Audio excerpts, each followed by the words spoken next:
Oriel. Welcome to Ocean 17. Thank you for having me. How does it feel to be in Vegas? Is this your first time or your second time? Second time. I was here last year. Okay. For the show. But this year you're jury president. Yes. Yeah. Big responsibility. It is. Yeah. Big responsibility. Vegas is, it's kind of everything you've seen, right? Yeah. But it's very different. It's like when you see it in reality, it's kind of like all the colors are brighter, it's louder. Is it overwhelming? Yeah, a little bit. I mean, I'm not like out there, like in the thick of it as much, but it is like, I don't know, you drive through it or you walk around it and you kind of go, it's like a feat of engineering and ambition and, It's a confused city. It's very confused. Yeah. I think what I find myself wondering is like, what are the regular parts like? Like, is there just like, do people have just kind of Today it's funny because I was lives? walking like down to CVS and these two tourists stopped me and says like, do you know how to go back to the main strip? And the main strip was exactly like, right there, like, on my left. And I was like, you go there. And she was like, yeah, but there is no sidewalk. I was like, yeah, you're right. So, okay, let me explain to you. You have to take like this like staircase and then go to the other staircase. And then I realized, yeah, it's true. Wow, a city with no sidewalk. You're not really supposed to be outside, Anyway, 7 questions like the 7 seas, and we're going to start with the first one. The deepest point of the ocean is known as the Challenger Deep, situated beneath the western Pacific Ocean within the southern end of the Mariana Trench. This trench extends several hundred kilometers southwest of Guam, which is like a United States territory. The Challenger Deep reaches a depth of around 36,200 feet. So just imagine, right? Normally, like cruise plane, they fly at 36,000 feet. Wow.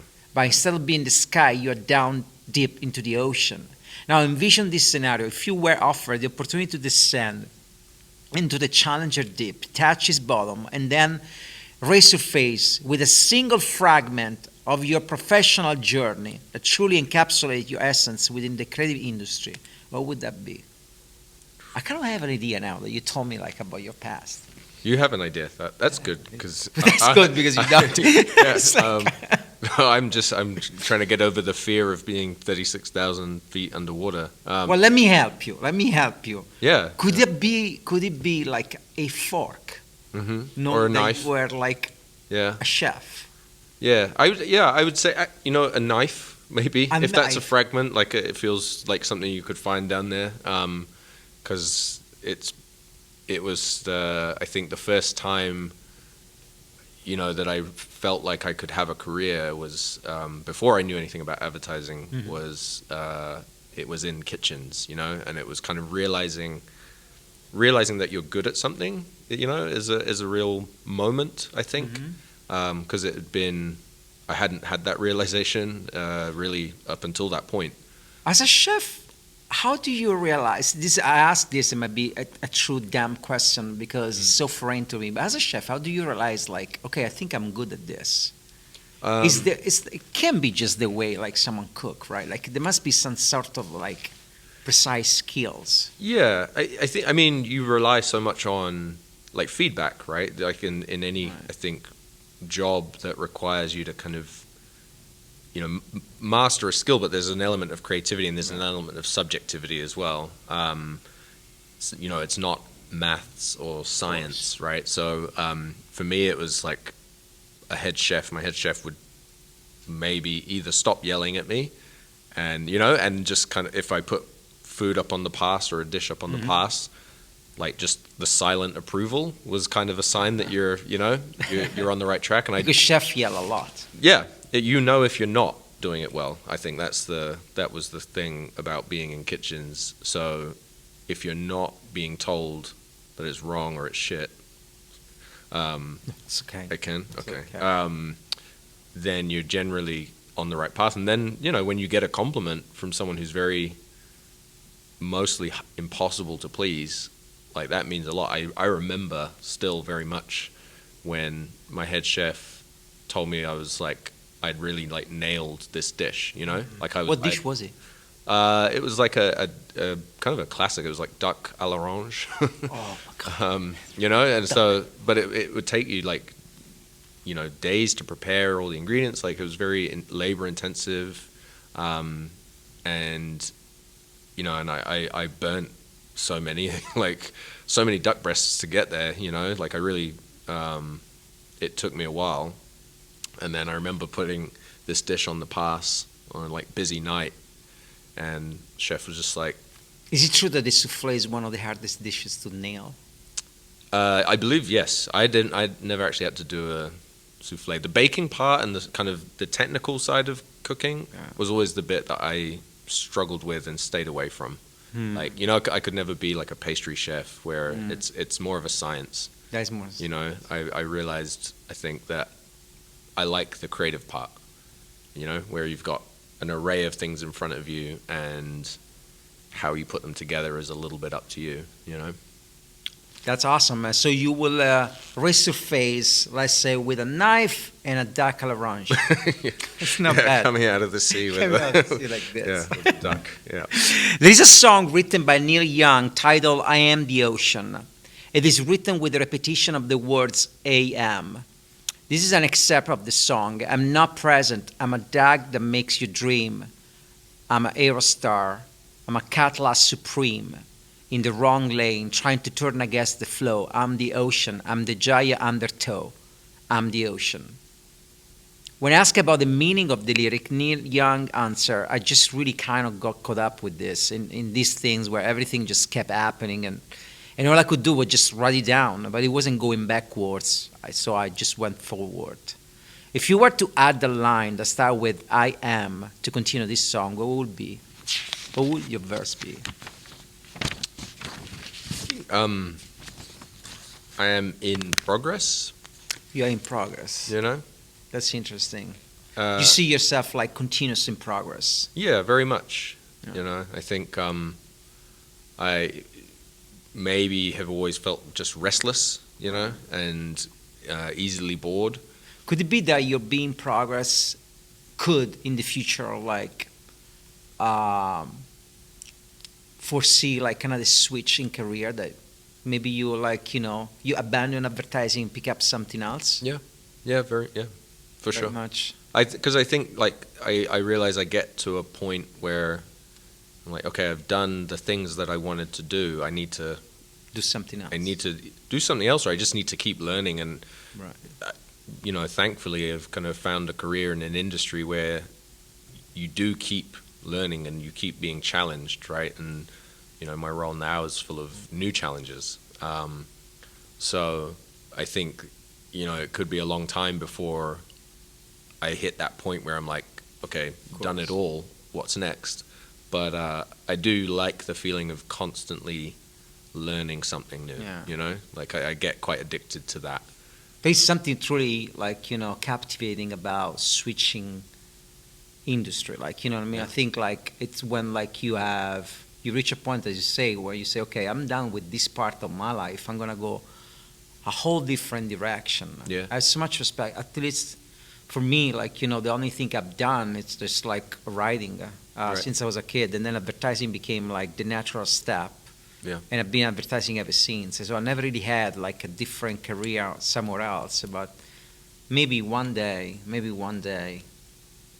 like, you know, doing beats like maybe who knows? You know, No, I think it's a blessing to kind of have options, right? And to have It's a blessing, of course. I was actually talking to another like jury president about this. I think for me it was a blessing not to have option. Meaning like, you know, Right. I was always like it was always very clear what was I good at and what I wasn't good at. So the only thing I was really good at, I'm really good at, is writing.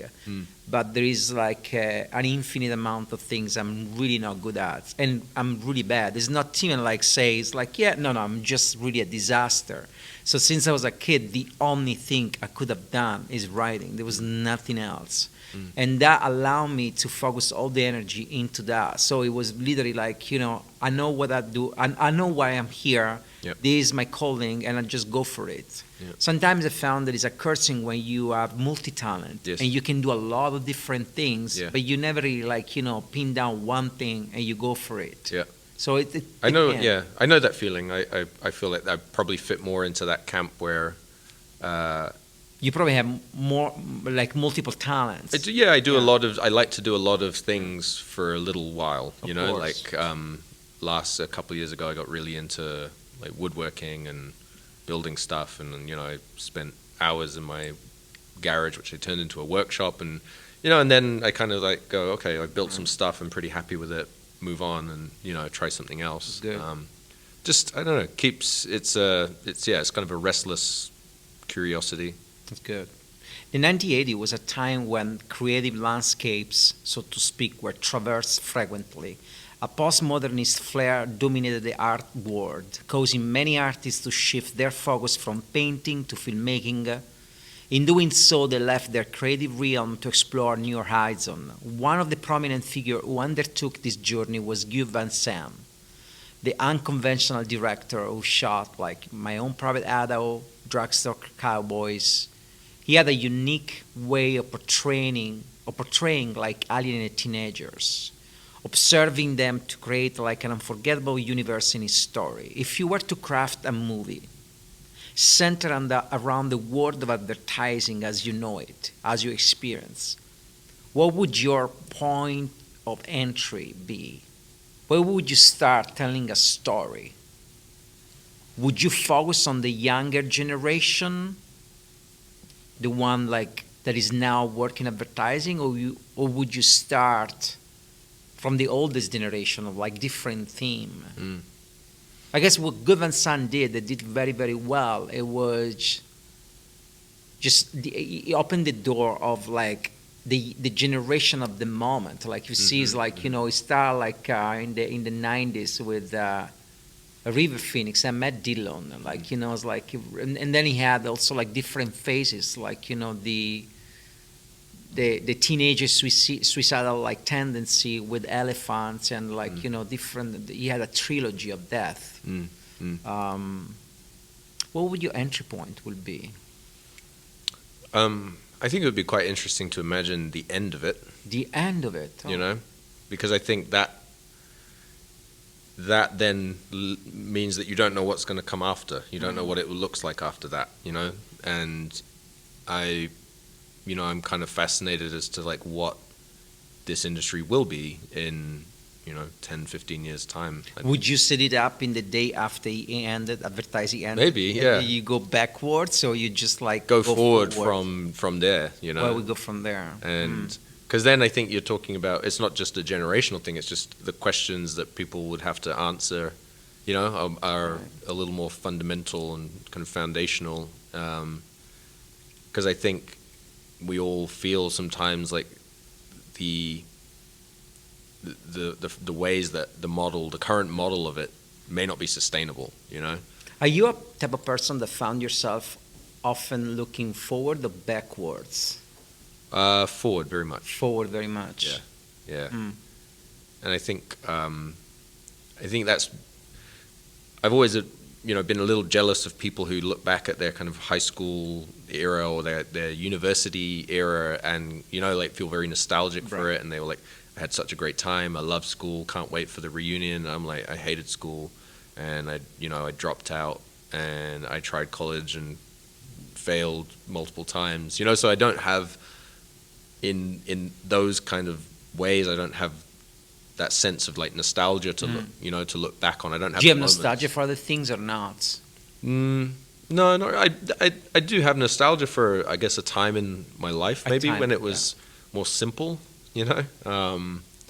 and I've definitely found myself in that phase lately, kind of going, okay, like that was a real moment in time there, but I'm more interested in about like, what is next, and how do we not repeat some of the mistakes of the past, rather than how do we go back to some, to the glory days. In the journey across the ocean, the future and the present tend to diverge further. Nurturing the present moment becomes paramount, and every decision should stem from a profound understanding of your travel position, your coordinate, like where you are at the sea. But the future of our industry is often discussed. I'm keen to inquire about the current state of the creative industry. Right now, at this very moment, October 2023, what do you find most intriguing about advertising? About this business that you are in, right? Like literally right now. I think the uncertainty is... The uncertainty is intriguing to you? Yeah. The instability. Well, Yeah. okay, open up a little bit the word uncertainty, because it could mean also like, instability. Like Yeah, I think on one side it is, right? There's like the fear of kind of Losing not your job. knowing. Right, losing your job. It's very real and it's happening to people, and that uncertainty is not something that you kind of wish on people, but I do find it interesting. I find it more interesting that we don't know what is going to happen. Like, we don't know what our jobs might look like in kind of 3 years' time, Right. for many, many reasons. I'm not just talking about AI, I'm talking about like everything. Yeah. But that to me is, sure, it can be a little scary, but I think that's also like the opportunity there is to kind of maybe reinvent something, right? Is to, we're at a time when new models will emerge, and I feel like quite fortunate that I'm in a place, I'm in the thick of it, I'm in the industry at this point in time where we may get to decide what it looks like going forward. So Do you feel that you have the power um to decide? Because I think like it's important, even like when you talk to other creatives, like it could be like a really good thought, like it's like you feel that you are empowered to say that's good. I think so. I mean, I think Is because you are like in a certain kind of place, or because the way you are? How much like the place where you are influence like this feeling? Yeah, I think I'm, for whatever reason, in a position where how I act day to day, right, and how I kind of show up at work will affect the, other people, right? It'll affect how other people's days, go, and how they will spend their time. So I get to really, both. It's a great like responsibility, and a privilege. And for me, it's kind of like an opportunity to, okay, like, how do we not repeat some of the things of the past, in the industry that, I certainly came up with, right? That in some ways I would say were probably not healthy, They weren't healthy at all. Yeah. So, so I have that responsibility, that power, whatever you want to call it, over potentially another generation of creatives, and to prove that we can still achieve like the same level of creative kind of ambition and excellence, but maybe we can do it in a way that feels a little more, humane and sustainable. So I think, I found myself in this position where I think we're trying to prove that it is possible, No, I ask because sometimes I do believe, like, of course, that the place where you are in, like, affect the way you think too, right? Like, if you were, like, in an own agency, tiny little agency in the middle of America, right? you probably, like, would be thinking, like, in a different way, in a different path. Sure. But if you are, like, on an agency that play in the A-League, like, in New York City, you probably feel that responsibility in a much bigger way. Yeah. Of course. Don't use their phone. People are never ready to answer. Use poetry. This quote comes from Jack Kerouac. So Jack Kerouac was a symbol of like a generation, a nomadic like lifestyle on the road. Our society is characterized by the omnipresence of phones. Phones everywhere. I mean, like, they're not just accessory, but they are like an extension of our like body to this point, right? However, if you were to momentarily set aside your phone and instead compose a poem or a letter, who will be the recipient of your message? Who are you gonna send the first poem to? I mean, it might be corny, but I would send it to my mum. No, it's not corny at all. I'm sure, because she's a writer as well. What does she do? So she writes for TV. She's in her mid-60s. Okay.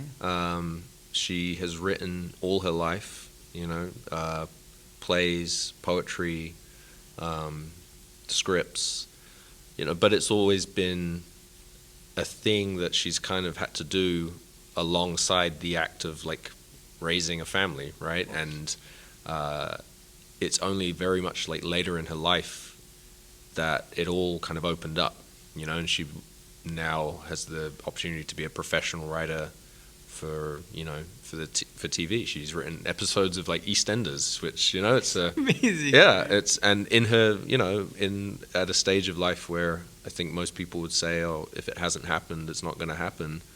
But I think what I look at her is when I look at her and I see the amount of like perseverance, right, and kind of that act of never putting your creative ambitions on the shelf, right? And now watching it kind of pay off is just, it's beautiful. Yeah, I think like you can't take like a real dream out of a person. I think like, that's true. I think when you are born with a certain kind of call, it doesn't matter how much time goes by, like how much like water under the bridge. At one point, you will always come back to it. Or you will find a way. If it's a true calling, you will find a way to get to it again. And I think so if I and I should just write this letter, but I think thanking her for never giving up, right, and kind of modeling that that tenacity, right, and when I look at her, someone who has always prioritized creativity in her life, and the example that set, then for me, I just feel kind of forever grateful, really, that she did that, because it kind of taught me that you can have a creative life. It is possible. So yeah, it would be very much to her. This is the tale of a man who cherished his fishing rod as dearly as his dog. And I'm talking about Hunter Thompson. When he pioneered the journalistic style known as gonzo, he rendered traditional journalists akin to mere puppies. His prowess lay in immersing himself in the narrative, becoming an integral part of the story. He did exactly the opposite of what like traditional journalism is said to do, right? They tell you like take yourself out of the story, be objective. He put himself into the story. This approach dismantled the notion of like objective journalism. This evoked a quote from the Francis Ford Coppola movie Rumblefish that say, once in a while, a person comes along with a different view of the world. Do you believe this sentiment can be applied to our creative industry? Can one navigate a corporate environment with a unique and a truly unconventional perspective? Or it's just not possible? I want you to take a moment, because it's easy. Like I found more and more often that this industry like to, of course, like certain kind of like narrative, like like to say like the black sheep, not to mention like but corporate is pretty strong. It's pretty strong. So I really think about it now. Someone extremely unconventional. Does he have the right chances? Is it the right business for someone truly unconventional to be advertising? I don't know. I think, because our job is so much about creativity, but it's also about compromise, and it's the intersection of creativity, commercialism, and compromise. And compromise. And 3C. 3Cs. So you find that the people who reach the pinnacle of this industry are the ones who can navigate, right? Yeah. Who can shepherd creativity through the corporate, landscape. That's a different skill set. It's a different skill. And I think the people who are I think are truly, like pure creatives, right? People who, I think the structure of corporate America, right, it doesn't. I don't think it does. I think what I realize, I'm not that person. I've never been an artist. I've always admired artists, right? How do you define an artist? You define based on this? An artist is someone who truly like can conform, or is someone that can compromise? I do think, probably a true artist, right, is the ability to create without compromise, right? And also just you have the innate urge to always be creating, right? Whether or not someone is paying you to do it, you're gonna do it no matter what. You don't have that urge?